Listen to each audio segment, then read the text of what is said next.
경건한 삶은 심판을 넘어선다, 이런 제목으로 말씀을 나누겠습니다. 우리는 지난 시간 거짓 가르침을 전파하는 거짓 선지자들의 실체, 그들의 실체가 무엇인가에 대해서 살폈습니다. 이 거짓 선지자들의 궁극적인 목표가 있죠.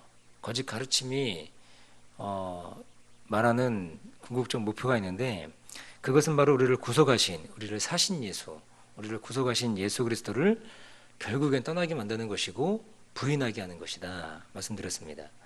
예수 그리스도의 보혈의 피값으로 산 성도들을 결국에는 주님 곁에서 떨어지게 나가 만드는 그 모습이, 그것이 바로 이단의 실체라는 것입니다. 그래서 이들이 어떻게 접근을 합니까? 은밀하게 접근하는 거죠. 그래서 광명한 천사의 모습으로 가장을 하고 우리 가운데 나온다는 것입니다. 그래서 성도들에게 접근해서 결국에는 넘어뜨리는 것, 이것이 바로 이단의 실체라는 것입니다. 그래서 이들이 갖고 있는 특징이 무엇입니까? 음란함이죠. 그리고 더러운 이득을 취하는, 그래서 성도들을 멸망케 하는 그런 모습들을 본다는 것입니다. 오늘은 이 거짓 선지자들을 하나님께서 그럼 어떻게 다루시는가를 좀 살펴보겠습니다. 3절 후반절 이렇게 말씀을 하죠. 3절 후반절을 보면 저희의 심판은 옛적부터 지체하지 아니하며 저희의 멸망은 자지 아니하느니라. 그러니까 하나님의 심판의 역사는 옛적부터 있었다는 것입니다. 이런 거짓 가르침이나 아니면은 거짓 선지자 또는 이런 하나님께서 기뻐하지 않는 모습의 삶을 살아가는 모습이 있을 때 하나님은 언제나 어떻게 하시는 거예요? 심판하신다는 것입니다. 그냥 그대로 두시지 않으시고, 심판하시는데 어떻게 심판하시느냐? 심판하실 때 지체되지 않고 하나님이 자지 않으신다, 그렇게 말씀하는 것을 우리가 본다는 것입니다. 그러면서 말씀하시는 것이 무엇입니까? 오늘 그 옛적 일 세 가지를 예로 들고 있는 것을 볼 수 있다는 것입니다. 옛적에 무슨 일이 있었는가를 말씀하면서 지금 오늘의 그 이단들, 지금 이 편지를 수신하고 있는 이 공동체 안의 이단들을 경계하고 있는, 그리고 경고하고 있는 그 사도 베드로의 모습을 본다는 거죠. 첫 번째는 무엇입니까? 타락한 천사들을 하나님은 용서치 않으신다는 것입니다. 그러니까 천상에 있는 거죠.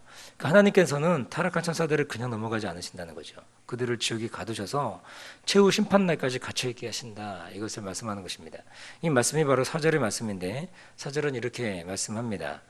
하나님이 범죄한 천사들을 용서치 아니하시고 지옥에 던져 어두운 구덩이에 두어 심판 때까지 지키게 하셨으며 라고 말씀하시는 거예요. 그러니까 하나님께서는 거짓된 것, 그리고 교만한 것, 하나님보다 더 높아지려고 하는 것들, 그리고 거짓된 것들, 그런 것들을 분명하게 심판하신다는 것입니다.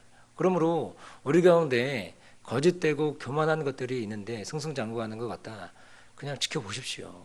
결국에 마지막 때에 하나님께서 어떻게 그들을 심판하시는가를 보면 알 수 있다는 것입니다. 두 번째는 무엇입니까? 옛세상을 심판하신다는 것이죠. 옛세상. 그러니까 이것은 다시 말하면 노아 시대의 경건치 않음에 대한 심판이라는 것을 알 수 있다는 것입니다. 5절은 이렇게 말씀을 합니다. 우리 5절 한번 같이 읽어볼까요? 5절입니다. 같이 읽겠습니다. 시작. 옛 세상을 용서치 아니하시고 오직 의를 전파하는 노아와 7 식구를 보존하시고 경건치 아니한 자들의 세상에 홍수를 내리셨다, 이렇게 말씀하시죠. 그러니까 다시 말하면 옛 세상이란 경건치 않은 세상을 말씀하고 있는데, 여기서 경건함이란 우리가 흔히 쓰는 그 경건, 이 단어가 뭐냐면 헬라어로 유세베이아인데, 이 단어를 쓰고 있지 않다는 것입니다. 이 유세베이아가 말하는 것이 경건함 또는 신실함, 그러니까 우리가 흔히 경건하다고 얘기할 때 쓰는 단어가 유세베이아인데, 여기서는 그 단어를 쓰고 있다는 것이 아닌 거죠. 여기서 쓰인 헬라어를 보면 이 유세베이아가 아니고 아세베스라는 단어를 사용합니다.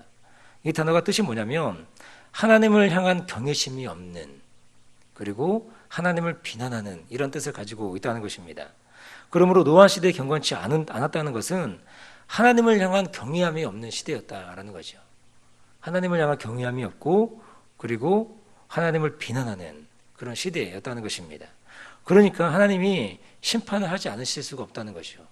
하나님을 향한 경외심이 전혀 없고, 그리고 하나님을 향해서 심지어는 삿대질하고 또 비난하는 그런 모습들까지 있는 시대, 그것이 바로 어떤 단어로 사용하느냐, 아세베스라는 단어로 얘기하고 있다는 것입니다. 그래서 하나님께서는 당대의 의인이었던 노아의 가족을 제외한 세상의 모든 인류를 무엇으로 쓸어버리셨습니까? 물로, 다 심판하시는 것을 볼 수 있다는 것입니다. 하나님의 진노고 심판인 것입니다. 하나님께서도 얼마나 자신의 심판이 좀 그러하셨는지 다시는 물론 심판하지 않으시겠다는 약속, 언약을 맺히지 않으셨습니까? 하나님의 진노와 심판은 우리가 상상하는 것 이상 할 수 없는 아주 두려움, 그것이 바로 하나님의 진노요, 하나님의 심판이라는 것입니다. 그러니까 하나님께서는 이렇게 거짓된 것, 그리고 하나님을 향한 경외심이 없는 그것들을 분명하게 심판하고 있다는 것을 우리가 알 수 있다는 것이죠. 마지막 세 번째는 무엇입니까? 소돔과 고모라의 멸망을 예로 들고 있다는 것입니다. 6절인데 이렇게 말씀합니다. 소돔과 고모라 성을 멸망하기로 정하여 죄가 되게 하사 후세에 경건치 아니할 자들에게 본을 삼으셨다. 그렇게 말씀하는 거죠. 그러니까 하나님께서는 또 다른 세대에 나타나셔서 하나님을 향한 이 경건함, 이것도 보니까 단어가 아세베스입니다. 하나님을 향한 경외심이 없는, 하나님을 우습게 하는 세대를 또 심판하시는 그 하나님의 모습을 우리가 본다는 것입니다. 이번에는 물이 아니죠. 물이 아니고 무엇으로 심판하셨습니까? 불이죠. 유황으로 그냥 불로 다 쓸어버리시는 것을 볼 수 있다는 것입니다. 이것을 행하는 하나님의 목적이 무엇입니까? 하나님을 향한 경외심이 없는 자들에게 본을 삼으시겠다, 그렇게 말씀하는 것입니다. 그러면 왜 이 사도 베드로가 이렇게 옛적에 하나님의 심판하는 사건을 예를 들면서 설명하는 것입니까? 이유는 너무나 명확합니다. 6절에 나와 있는 것처럼, 마지막에 있는 말씀처럼 하나님을 향한 경외함이 없는 자들에게 경고하기 위해서라는 것입니다. 하나님의 준엄한 심판이 있다라고 보여주는 것이죠. 그러므로 오늘 베드로 사도가 편지하면서 가장 경계하는 것이 무엇입니까? 이단이죠. 거짓 가르침, 그리고 거짓 교사들이 있는 이 편지를 수신하고 있는 공동체를 흔들고 있는 이들을 향한 경고 메시지라는 것입니다. 그리고 예수님을 따르는 이 그리스도인들에게 경계를 주는 것입니다. 너희를 속이고 유혹하는 자들을 멀리하라는 것입니다. 왜냐? 하나님의 준엄한 심판, 이 정말 무섭고도 두려운 심판이 분명히 있기 때문이라고 얘기하는 것입니다. 그러면 또 다른 측면으로 보면 하나님은 그러면 심판만 하시는 분이냐? 그렇지 않은 거죠. 오늘 본문에 보면 하나님은 하나님을 향한 경건, 즉 하나님을 향한 경외심이 있는 자들을 어떻게 하십니까? 분명하게 보호하시는 것을 우리가 알 수 있다는 것입니다. 이 옛적에 누구였습니까? 바로 이 노아였죠. 노아 시대. 노아. 오늘 성경은 노아를 이렇게 표현합니다. 뭐라고 얘기하느냐? 오직 의를 전파하는 노아, 이렇게 얘기하는 것입니다. 오직 의를 전파하는 노아. 그러니까 하나님을 향한 경외심이 없는 자들과는 아주 분명한 대척점에 서 있는, 아주 이렇게 혼자서 독야청청 뛰어난 모습을 보이는 이 노아를 하나님 어떻게 하십니까?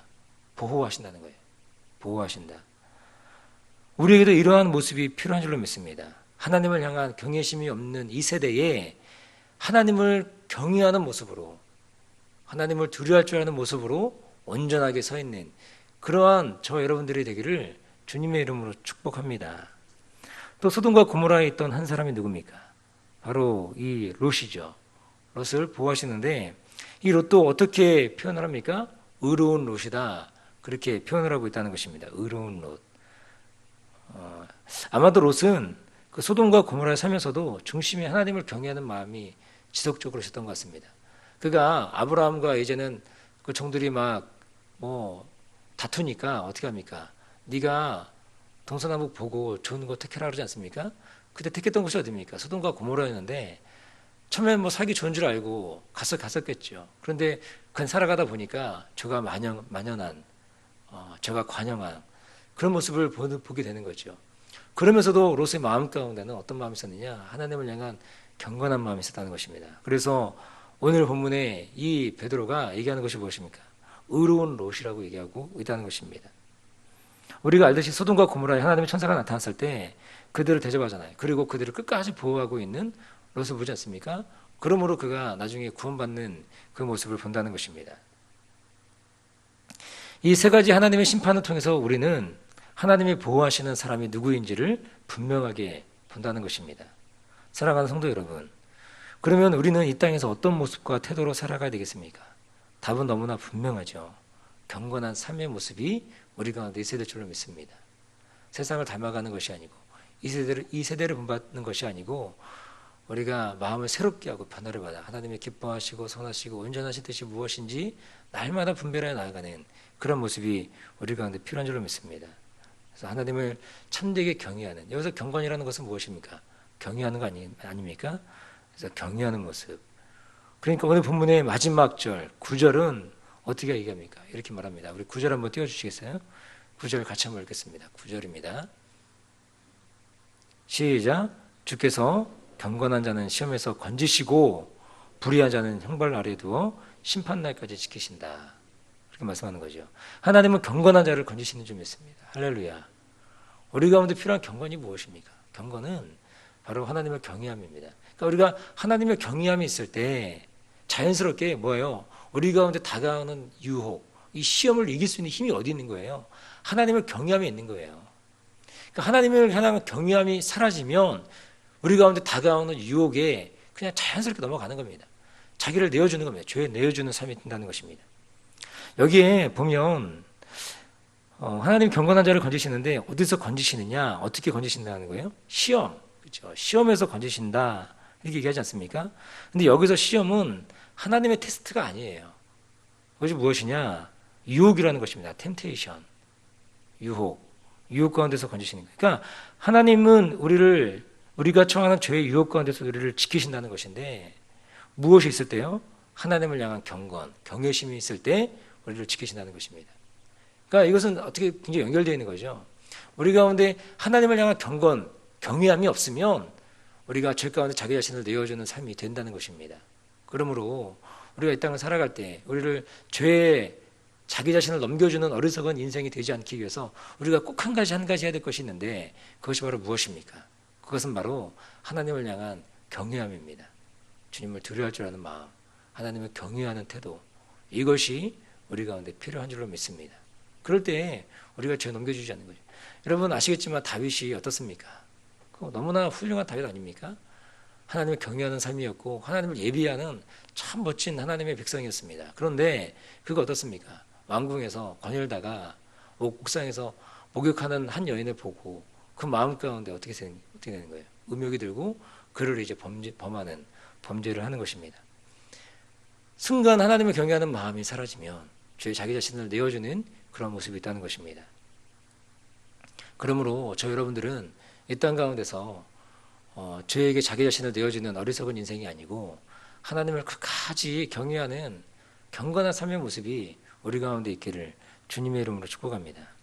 말씀의 결론입니다. 오늘 말씀을 통해서 하나님께서는 절대로 거짓 선지자, 교사를 그냥 내버려두지 않는다는 사실을 보여준다는 것입니다.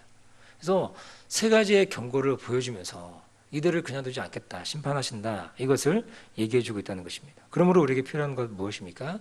경건함. 다시 말하면 하나님을 경외함, 하나님을 우습게 여기지 않는 것, 이것이 필요한 거죠. 하나님을 향한 경외심을 잃지 않는 것, 이러한 은혜로 오늘 하루를 또 살아가는 저 여러분 되시기를 주님의 이름으로 축원드립니다.